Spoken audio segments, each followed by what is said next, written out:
बुनियतुत तालिबीन एक किताब है, उसमें शेख अब्दुल कादिर जिलानी रहमतुल्लाह अलैह का भी तरीका रफ़ जी सही, मेरे घर में मैंने पढ़ी थी, तो इस वजह मैंने कहा रहन भाई माशाअल्लाह। ये मेरे सामने इस वक्त जो है ना बुनियतुत तालिबीन अरबी नुस्खा जो है ना वो खुला हुआ है। यही अफराद जो ये कहते हैं कि जनाब देखें, जो दलील देने वाला है ना वो साथ ज़रा नमाज का हमें कहता है ना, हमारे ऊपर सवाल क्या करता है कि जी आप जो है ना वो रफ़ा यदैन गौस पाक की जो नमाज का तरीका है वो अवाम में क्यों नहीं बयान करते हो। हम कहें भाई मनफी हैं इस वजह से नहीं बयान करते, हमारे पास दीगर हदीसें मौजूद है इसलिए नहीं बयान करते। मैं कहता तू भी ज़रा बयान करना, तूने सिर्फ वो पॉइंट क्यों बयान किया है। उसके साथ ये भी तो लिखा हुआ है कि वदउल यमीनी अला शिमाली तहत सुर्रती, वदउल यमीनी अला शिमाली तहत सुर्रती। मैंने कहा जनाबे वाला आप तो हाथ छोड़ के नमाज पढ़ने वालों में शामिल हो चुके हैं। गौसे पाक के साथ ये भी रखा है कि जब नमाज पढ़नी है तो अपने हाथ को, दाएं हाथ को बाएं हाथ के ऊपर रखना है, दाएं हाथ को बाएं हाथ के ऊपर रखना है और नाफ के नीचे रखना है। तो आपने ये चीज, आप भी जरा गौसे पाक का पूरा तरीका बयान कर दें। इल्जामी जवाब दे रहा हूं भाई, आप जब हमसे ये मुतालबा कर रहे गौसे पाक का तो आप क्यों नहीं कर रहे। रफ़ा यदैन के हवाले से ही बात ज़हन में रखें कि अगर आपके घर में रखी है ना वो भी देखिएगा कि गौसे पाक रहमतुल्लाह ताला अलैह ने जब रफ़ा यदैन का ये तरीका या जो नमाज का तरीका बयान फरमाया तो इसके खिलाफ करने वाले के ऊपर तान नहीं किया जाएगा, ये भी फरमाया, ठीक है, उसके ऊपर तान नहीं किया जाएगा। तो गौसे पाक का अमल बताने वाले फिर आगे ये भी बताया करें कि गौसे पाक ने ये भी फरमाया जो इसके खिलाफ करता है उसके ऊपर कोई तान नहीं किया जाएगा। तो मतलब ये मुजिब तान उनके नज़दीक मसला है ही नहीं, जिसकी वजह से आज हमें मुजिब तान समझा जा रहा है। मोरद तान है ही नहीं कि हमें कहा जाए वो तुम्हारी नमाज नहीं ठीक हो रही, तुम लोग खिलाफ सुन्नत। गौसे पाक तो साथ ही ये कह रहे हैं कि भाई अगर जो है ना वो नमाज कोई इसके खिलाफ पढ़ रहा है, रफ़ा यदैन नहीं कर रहा, तो वो मुजिब तान नहीं है। तो इधर से पहली बात तो ये हो गई। और दूसरी चीज ये है, बुनियतुत तालिबीन गौसे पाक रज़ी अल्लाह ताला अन्हु की किताब है या नहीं है। हमारे कई अकाबिरीन ऐसे गुजरे जिन्होंने बुनियतुत तालिबीन का सिरे से इनकार किया कि गौसे पाक की किताब ही नहीं है, गलत इंतसाब है।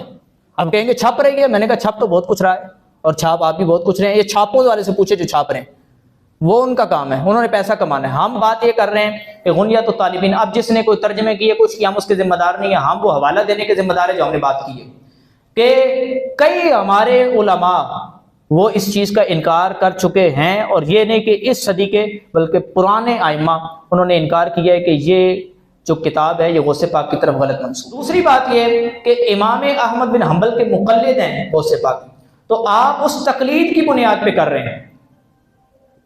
और आप लोग जितने करते हैं कि आप तकलीद की बुनियाद पे करते हैं, ये तो एक नई बहस छिड़ जाएगी।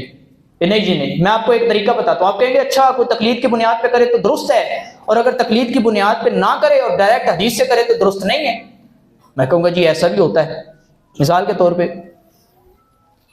एक बंदा जो है उसको अदालत ने बुलाया हुआ हो, जज ने बुलाया हुआ हो, उसकी तलब किया हो कि आना है तुमने, कल पहुंचना है अदालत में।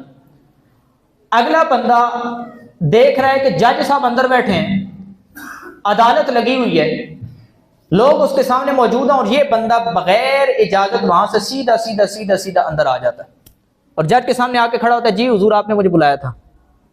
आप बताएं कि इस बंदे को सजा मिलेगी कि नहीं मिलेगी कि नहीं। वो अदालत के उसूलों से कोई वाकिफ हैं, उधर ऐसे आने नहीं देते ना, बाकायदा बाहर से वो बुलाएगा बंदा तब आप अंदर जा सकते हैं, ऐसे नहीं जा सकते।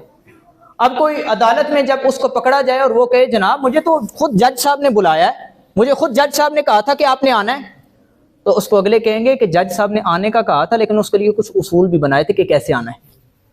और उसके उसूल ये हैं कि जब आना है तुमने बाहर खड़ा होना है, तुम एक मुल्ज़िम की हैसियत से आए हो और तुम्हें जब बुलाया जाएगा तब तुम पेशी में हाजिर होगे। अगर डायरेक्ट आ जाते हो तो सिर्फ जज के बुलाने को तुम दलील नहीं बना सकते। बुलाया जज नहीं है लेकिन उससे दलील नहीं बना सकते।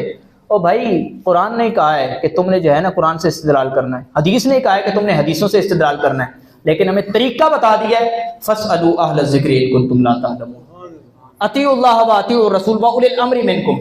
उलिल अम्र के पीछे चलना है, उनके गेट से हो के आना है, उनकी तरफ से हो के आना है, तब तुम्हारा इस्तेदलाल दुरुस्त माना जाएगा। नहीं तो अगर कोई डायरेक्ट कहे मैं तकलीद को बिल्कुल नहीं मानता जो कुरान और हदीस से साबित है, तकलीद को मैं बिल्कुल नहीं मानता, मैं डायरेक्ट कुरान को मानता हूं, मैं तकलीद का इनको, भाई कुरान का ही तो फिर गोया तो मुनकिर हुआ क्योंकि कुरान के अंदर तो तकलीद का हुक्म है। हदीसों के अंदर ही तो तकलीद का हुक्म है। तो अब तरीका गलत है तुम्हारा, तो जब इस तरीके से गौस पाक वाले तरीके से हो के आज हम भी तुम्हारे साथ बहस नहीं करेंगे, और फिर मुझे उम्मीद है कि तुम भी हमारे साथ बहस नहीं करोगे।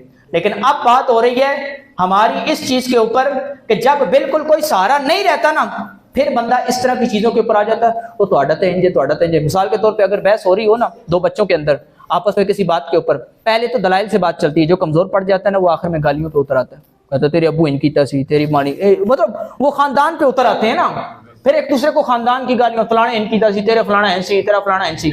तो भाई आप इधर आ जाते हैं, ये दलील होती है कि मतलब अब तेरे पास कोई दलील आखिर तक नहीं रही, तेरे पास हदीस कोई नहीं है, जिस वजह से अब ये बात कर रहे हो। ये हम तो पहले ही कह चुके, मसला ही ऐसा है कि जिसमें हम आइमा के ऊपर तान करते ही नहीं है।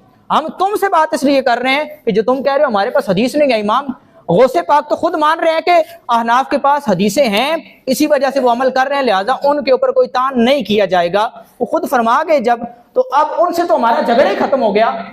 हमारा झगड़ा है ही उस बंदे के साथ जो बंदा रफ़ा यदैन एक तो कर रहा है, शवाफे भी कर रहे हैं, हम उनसे तो नहीं झगड़ रहे, लेकिन साथ ये कह रहे हैं कि जो जनाब ये रफ़ा यदैन करने वाले नहीं कर रहे ना, ये सारे हजरात जनाब ये सुन्नत के खिलाफ ऐसे चल रहे हैं कि बस जनाब इनकी नमाजें भी कबूल नहीं है, इनको कुछ हदीस का आता पता ही नहीं है, ये जनाब मुजिब तान इसको ठहराते हैं, मौरिद तान ठहराते हैं, और इस वजह से लोगों के जहनों में वो बातें डाल रहे हैं कि इन मौलवियों को जानते ही नहीं, ऐसे हैं वैसे हैं।